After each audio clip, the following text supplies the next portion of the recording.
Namibia lies in southwest Africa.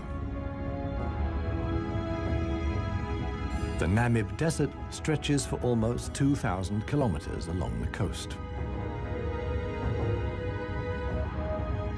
To the north, the desert is crisscrossed by several dry river valleys. One of them is the Huanib Valley.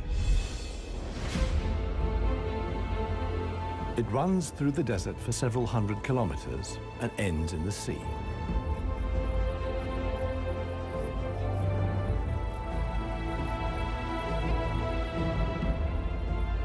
Water flows here once, at most twice a year. Only deep-rooted plants like anna trees can survive here. Only here, within the valley, can mammals exist in the long term.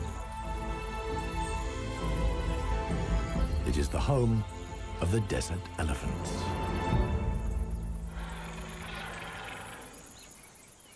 In contrast to their other African relatives, desert elephants live in particularly small family groups. They are so rare and their way of life is so special that they're under the constant supervision of scientists who've also given the elephants names.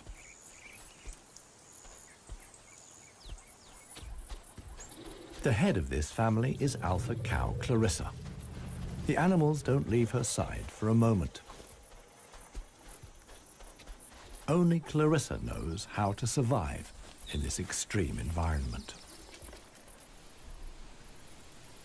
The shoots of the anna tree are now ripe.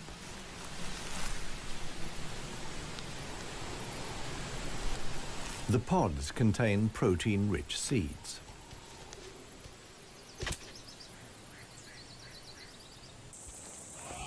Clarissa has known every one of these trees since her childhood.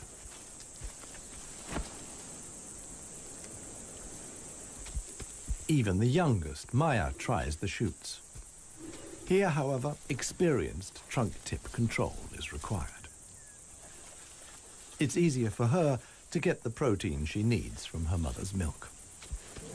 Desert elephants only have half the number of calves as other elephants. The male animals stay with their mother's family until they reach sexual maturity. With mock fights, they prepare for life without the protection of the females.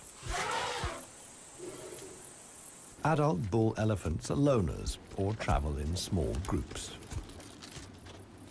Jappy is the most skillful of them.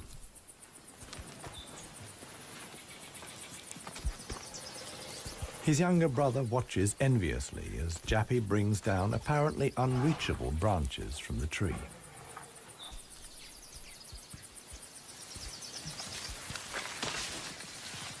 In the valley, Jappy is well known for such tricks. He learned them from his father.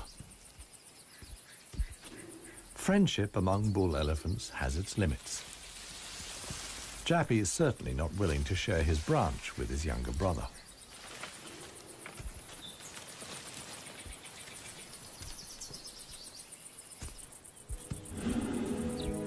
Their father, One Tusk, is now nearly 60 years old.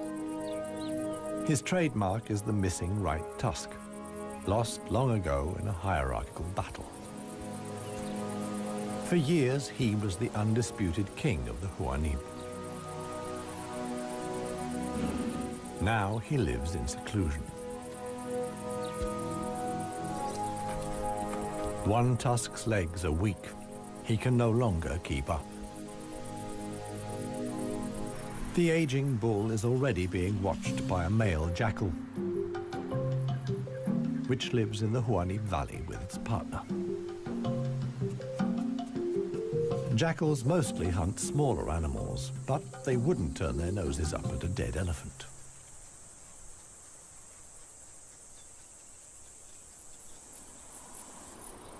In a side valley, Clarissa has discovered a further source of food. There's a wide selection of bushes, grasses, and herbs.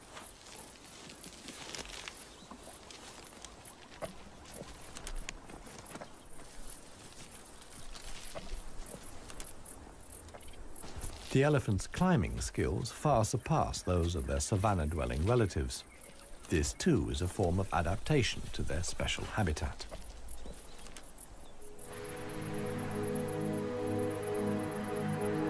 Old One Tusk has at last reached one of the anna trees in the Huanib Valley. But Clarissa and co. haven't left very much for him to eat. He desperately searches for something edible in the remnants. In vain.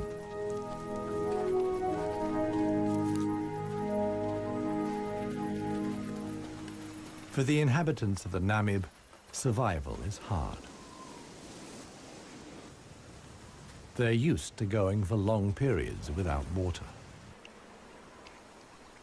Many get liquid from their food or know secret sources of water.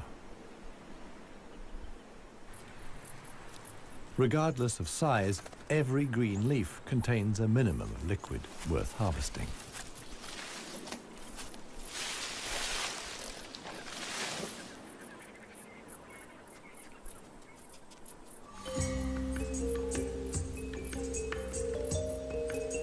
Outside the dry river valleys, there is scarcely any vegetation.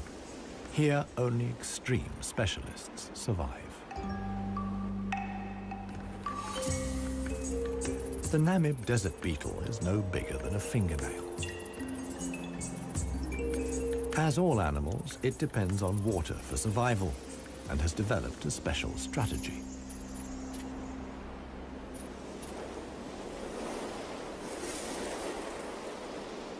Even the tiniest traces of dampness in the air condense on its carapace. In time, a drop forms, which then flows directly into the beetle's mouth. This way of life limits the distribution of desert beetles to those parts of the desert that see fog. But where does the fog come from? The Namib is one of the few deserts in the world that stretch to the sea. The cold Benguela current from the Antarctic cools the seawater to a temperature of 12 degrees Celsius. When the water reaches land, it evaporates in the warm desert air.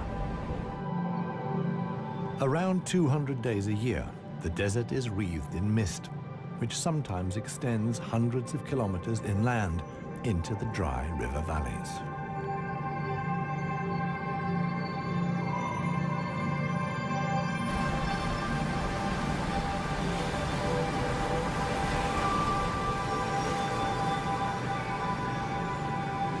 The Benguela current doesn't only bring fog, it's also rich in fish. The animals that benefit most are the brown fur seals.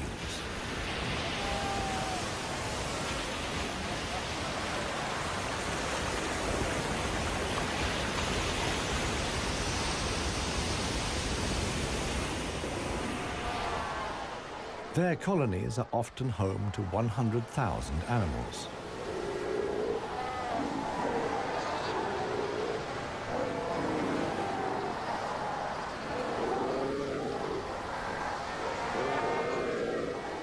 Right now, there's good reason for so many seals to congregate here. The mating season is just beginning.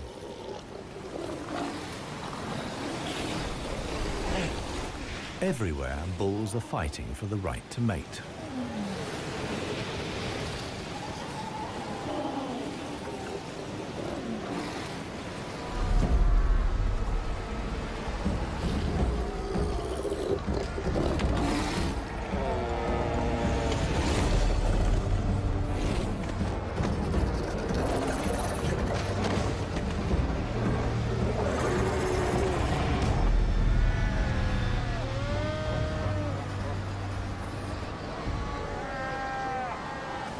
The strongest conquer a whole harem and then have their flippers full.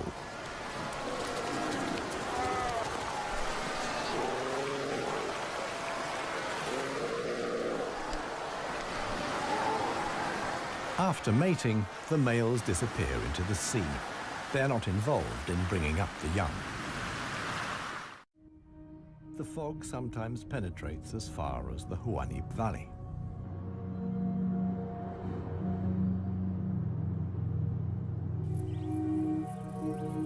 Now, even the biggest animals benefit from the moisture contained in the fog.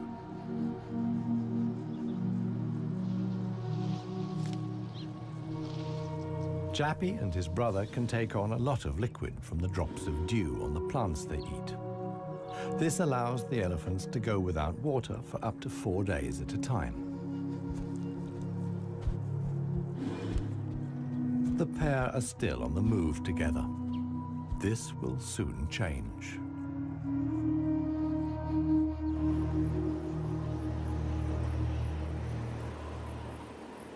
As the fog lifts, the sun illuminates a very special event. Families of elephants from other dry river valleys are on their way to the Huanib Valley. They're following the calls of their relatives, which they pick up via the soles of their feet, as via a stethoscope. More and more elephants join Clarissa's family. Some of the animals haven't seen each other for years and exchange affectionate greetings. Jappy and his brother are also aware of the arrival of the females. When it comes to attracting a cow, in a flash, companions become rivals. Once upon a time, One Tusk was also aroused by all the excitement. Today, it no longer has any significance for him. He wouldn't be able to deal with confrontations with other bulls.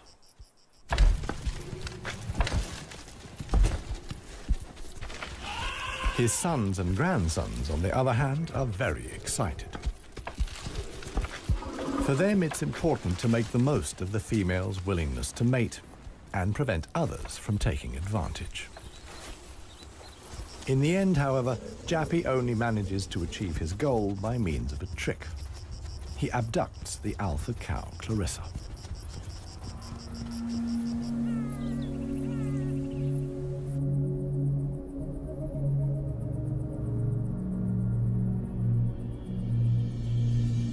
While many of the inhabitants of the valley spend the night hours asleep, this is the time of the real desert dwellers.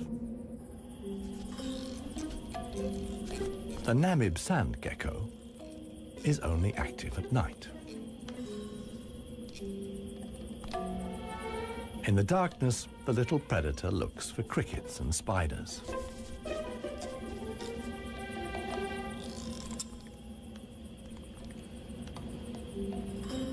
Like a frog's, its toes are webbed.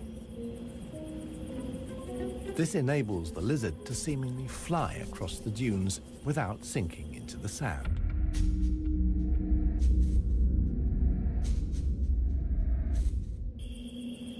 But it also needs to be on the lookout.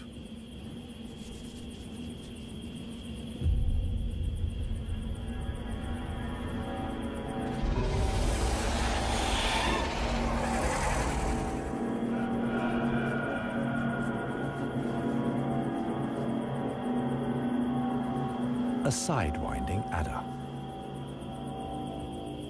Similar to desert elephants, beetles, and geckos, the snake has a hard life in the Namib.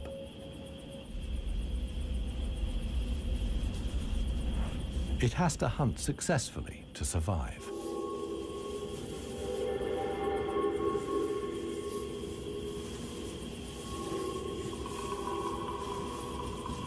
Once it finds a good spot for an ambush, it goes to ground.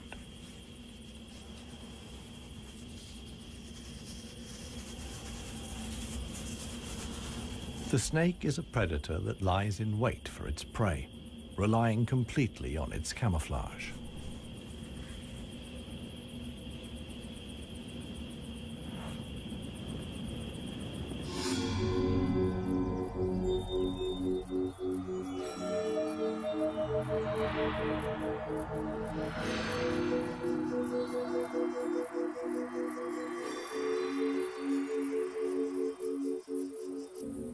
For the sensitive gecko, it's time to go.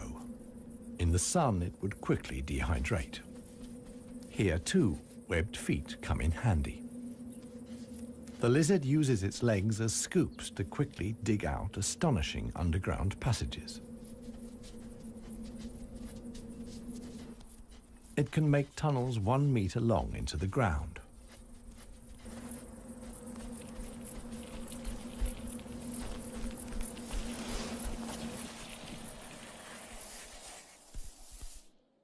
Here, it's safe. Up at ground level, another gecko isn't in quite such a hurry. With good reason. The fog is coming.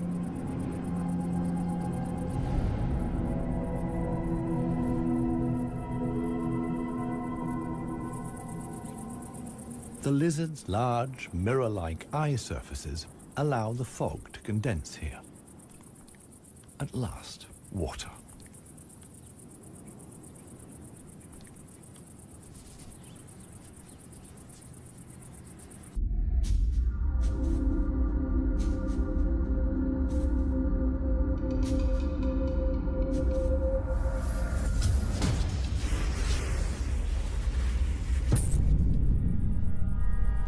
The waiting paid off. This morning, the sidewinding adder can have breakfast and get some liquid into the bargain.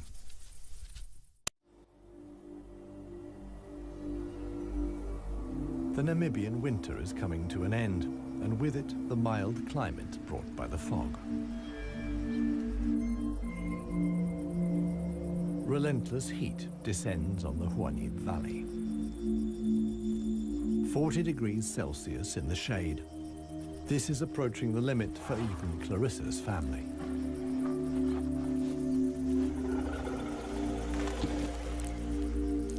Elephants don't sweat, and so protect themselves against overheating by fanning their ears.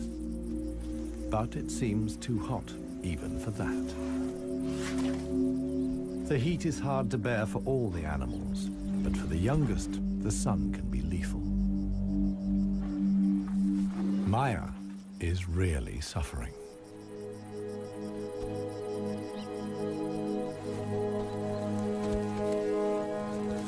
One tusk mobilizes all his efforts for one last attempt at an anna tree. But he no longer has the strength. Exhausted, he withdraws to the shade. During his long life, his legs have carried him more than 400,000 kilometers. As with most bull elephants, the last few steps he will take alone.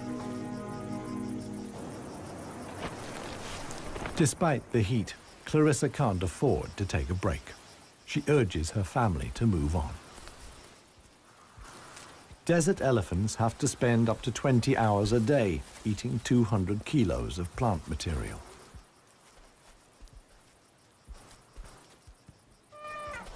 As tiring as that may be, Clarissa's family have no choice. One young bull is already so exhausted that he sleeps through the signal to move off. He only wakes up when the other elephants are already out of sight.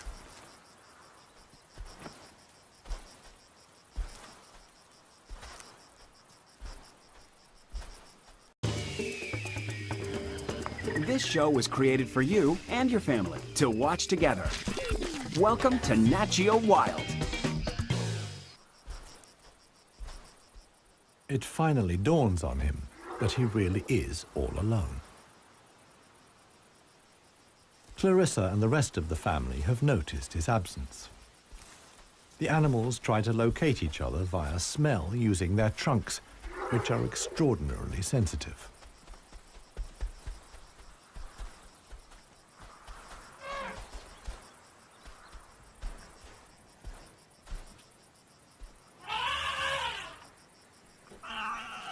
In the end, it's Maya who gives the decisive call. Now the straggler knows which way to go.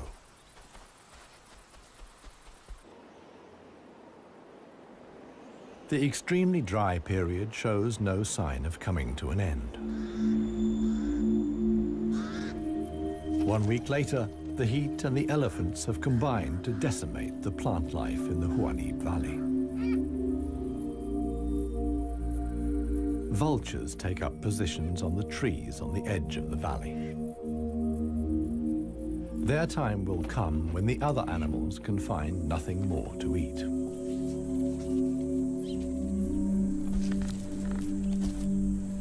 For Clarissa's family, a dead tree now becomes the sole source of food. In the desert, a tree of this size takes years to break down. And it's the elephants that turn it into food again for the other animals. They themselves only use 60% of what they eat.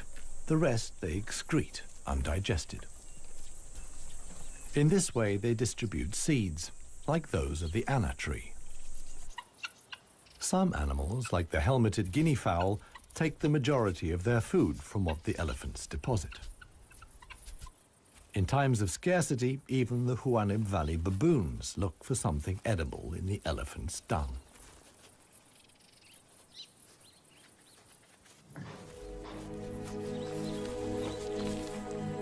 Old One Tusk has one more go at the wood.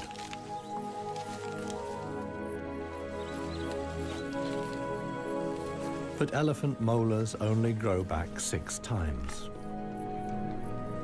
One Tusk's teeth are worn out, and his attempt to eat wood the way he used to is doomed to failure. In other parts of Africa, older elephants seek out swamps where they can live for a while longer on softer leaves.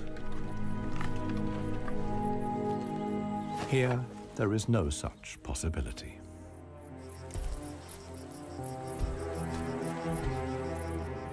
For Clarissa, too, the situation is becoming threatening. She and her family must leave the valley and seek food and water elsewhere. Other families join the trek. Only Clarissa's knowledge of hidden water sources can save them now.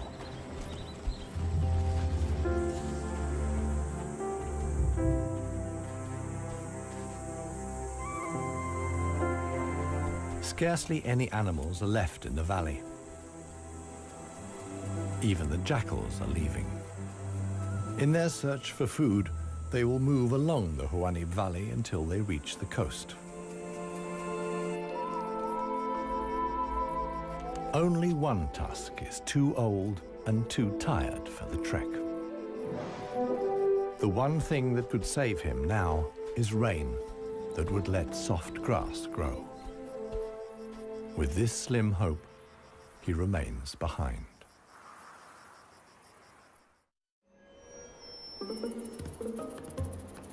The Namib desert beetle is also looking for something to eat. In contrast to most of the desert dwellers, it is not seeking fresh young shoots. The beetle is on the lookout for plant residues. The unceasing wind is a help. It sweeps fragments of plant life together in valleys and hollows between the dunes. Mostly it's just a few bits of leaf. But sometimes it collects and becomes something like a herbal rubbish dump. Although the plants are completely dried out, they still contain important nutrients.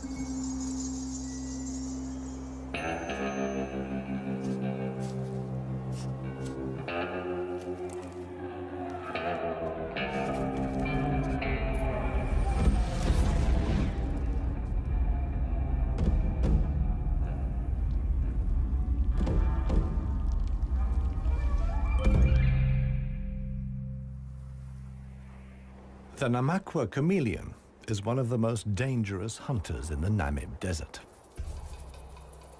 For desert beetles, at any rate. But the beetles don't usually make it quite so easy.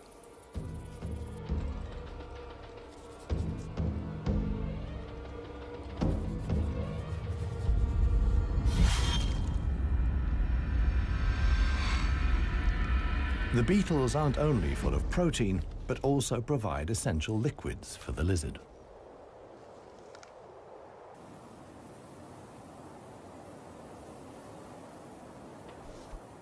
Namaqua chameleons are the biggest reptiles the Namib can support. In contrast to the mammals, they can't undertake long migrations to look for food and water. Similar to the Huanib, a river once flowed here.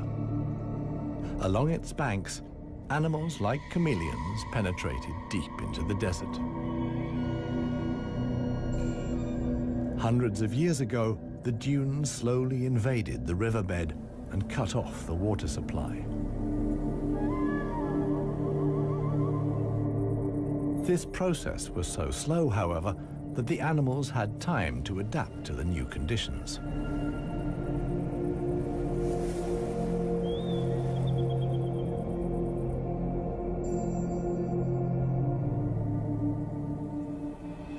The mammals didn't need such a long period of adaptation.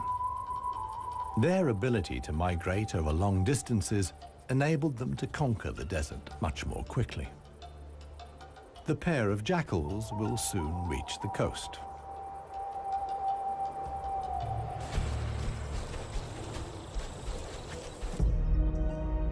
Clarissa, meanwhile, is still searching for water. Little Maya is already exhausted.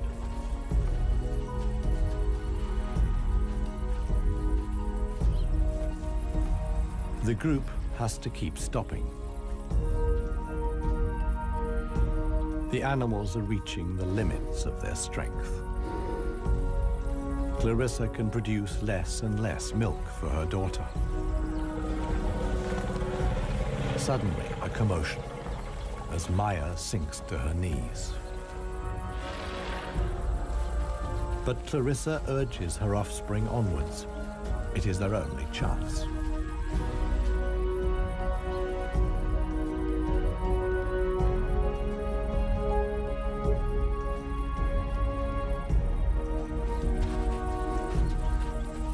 As dusk falls, they finally arrive.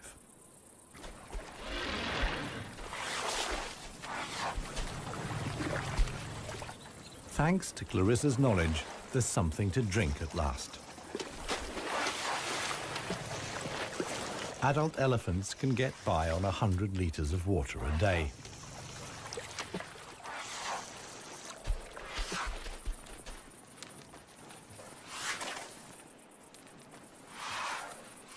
The subsequent dust bath serves to protect the elephant's skin from the relentless sun.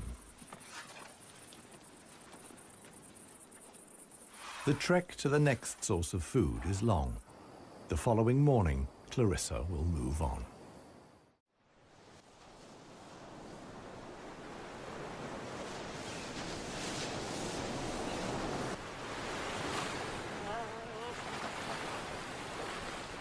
The jackals have finally reached the sea and move southwards along the coast.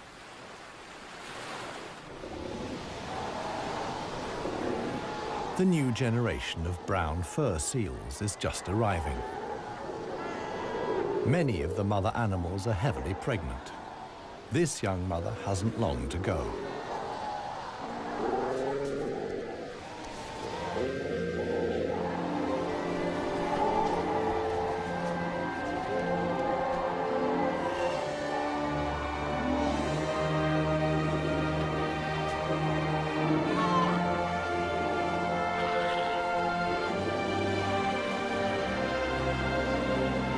The mother at once welcomes her offspring into the world.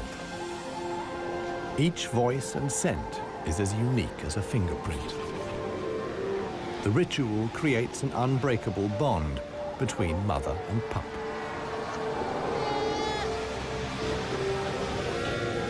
Directly after the birth, the pup has to be suckled.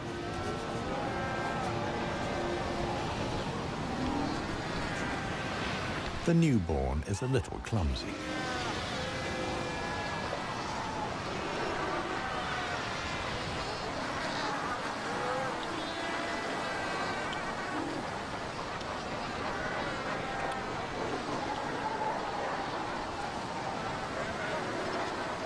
The young mother is not alone. Tens of thousands of other females have also given birth. Space is at a premium in the colony, a risky situation for the babies.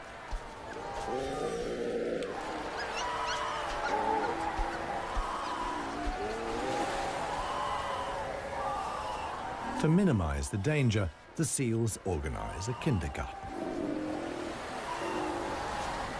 Many of the mother animals leave their newly born pups here.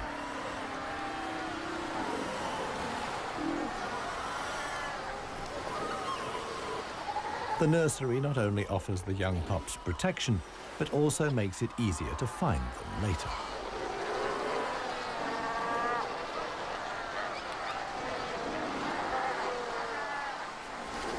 The mother seals have to go out hunting every day to make sure their milk is nutritious enough for the young.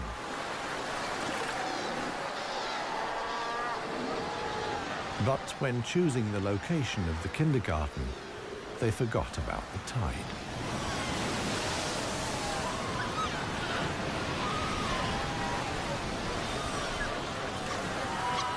The pups fight desperately against the onslaught of the waves. The baby is washed out to sea along with the other newborn seals.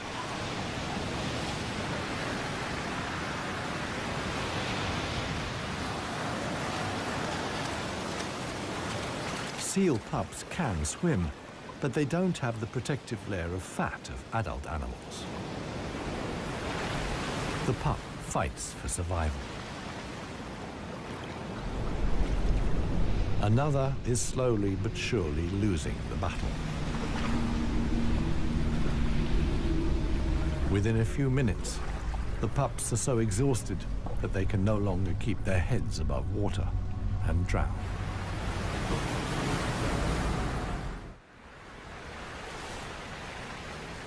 The next morning reveals how great the danger posed by the sea is for the seal pups. The shore is full of little corpses, washed up by the tide.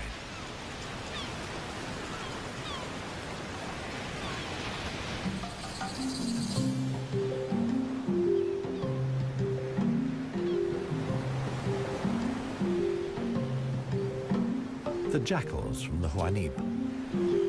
The pair have traveled hundreds of kilometers from the arid valley.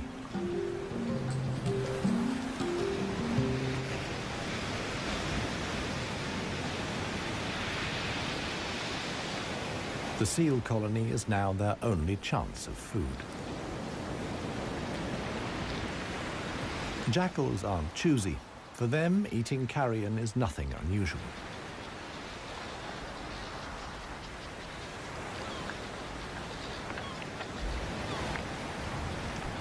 They'll be spending the coming weeks at the seal colony. Only when the pups are old enough to swim enduringly, and thus the supply of food runs out, will the jackals return to the Huanib Valley.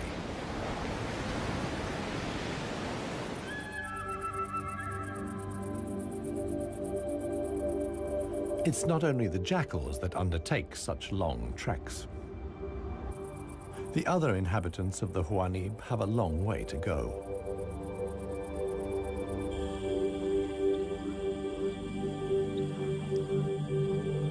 An oasis hidden deep in the desert.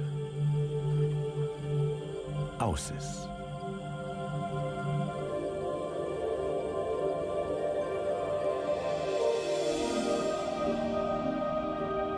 It lies like an emerald in the middle of the desert.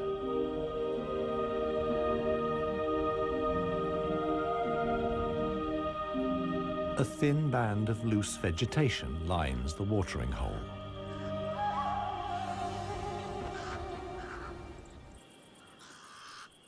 The pied crows are getting worked up about something.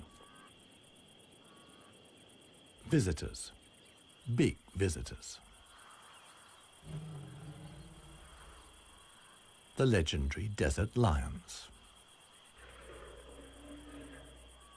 Desert lions are so unbelievably rare that scientists have fitted them with transmitter collars so that the big cats can be monitored and protected. Two females have taken up positions in the undergrowth with their young. The experienced predators know that it's just a matter of watching and waiting. And indeed, many animals are making their way here. The oryx's numbers have thinned noticeably. Some are lagging far behind the main column.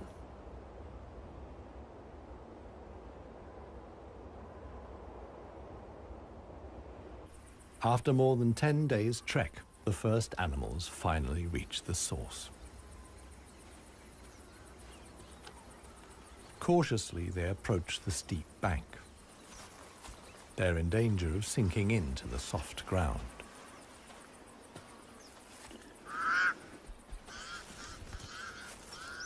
The pied crows sound the alarm again. The lioness's patience has been rewarded. They've caught one of the stragglers. One lioness keeps the oryx in check on the ground. The hunting lioness is completely exhausted. Fighting the antelope has taken the last of her strength.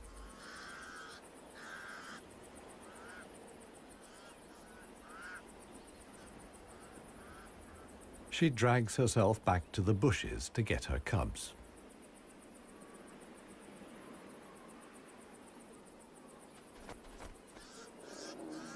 The other lioness keeps the pesky crows at bay.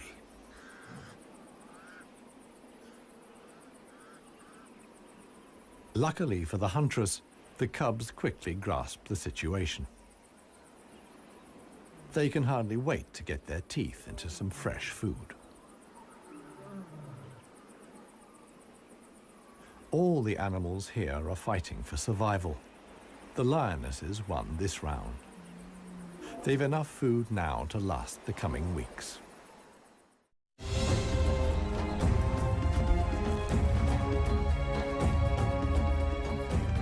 Clarissa and her family have finally reached the neighboring Dry River Valley.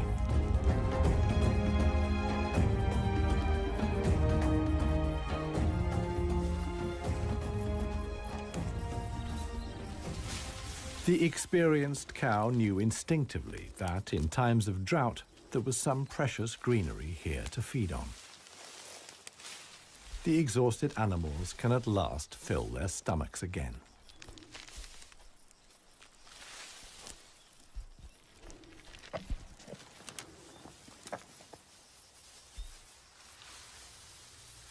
And this is how a happy, full-up baby elephant looks.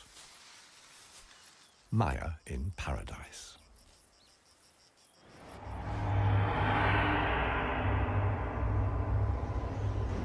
A strong wind blows in from the coast, and sandstorms form in the hinterland.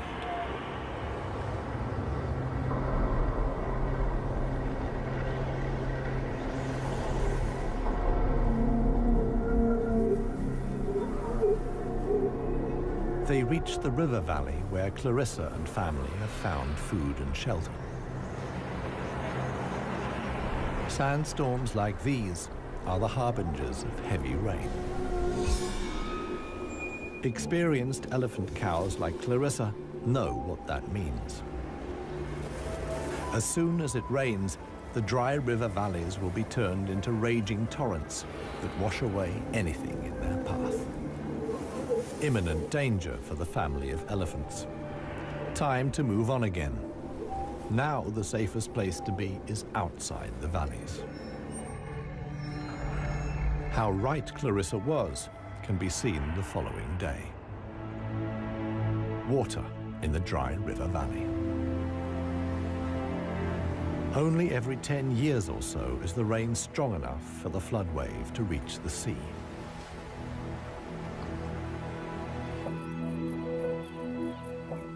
Just a few days later, the first green shoots begin the transformation of the dry river valleys.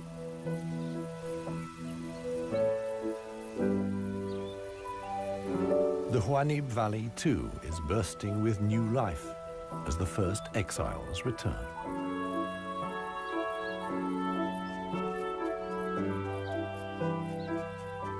For one animal, however, the rain came too late. Old One Tusk succumbed to hunger before the first drops fell. The jackals find his body on the edge of the valley.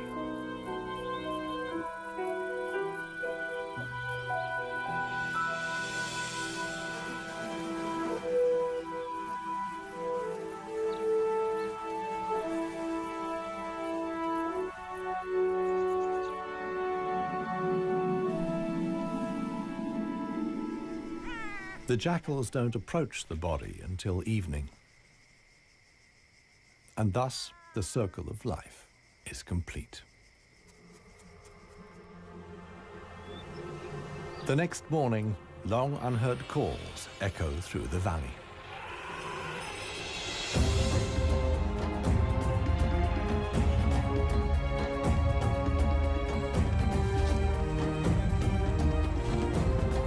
Clarissa is back. Her family survived the floods unscathed. Maya, too, is thriving. At last, the newly greened Huanib Valley comes into view.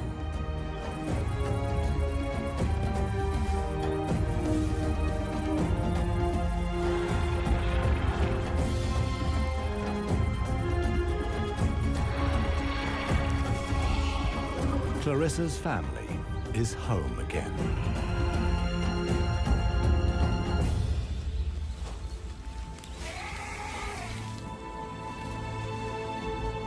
Jappy will pass on the genes of his father, One Tusk, and with them, his strength and intelligence. Clarissa is pregnant with his baby. The alpha cow will induct each new generation into the secrets of the desert elephants. This is essential for their survival. The Huanib River Valley is probably the last real wilderness in Namibia, one in which only the cleverest, most intelligent of the animal world can survive. A life of extremes in the home of the desert elephants.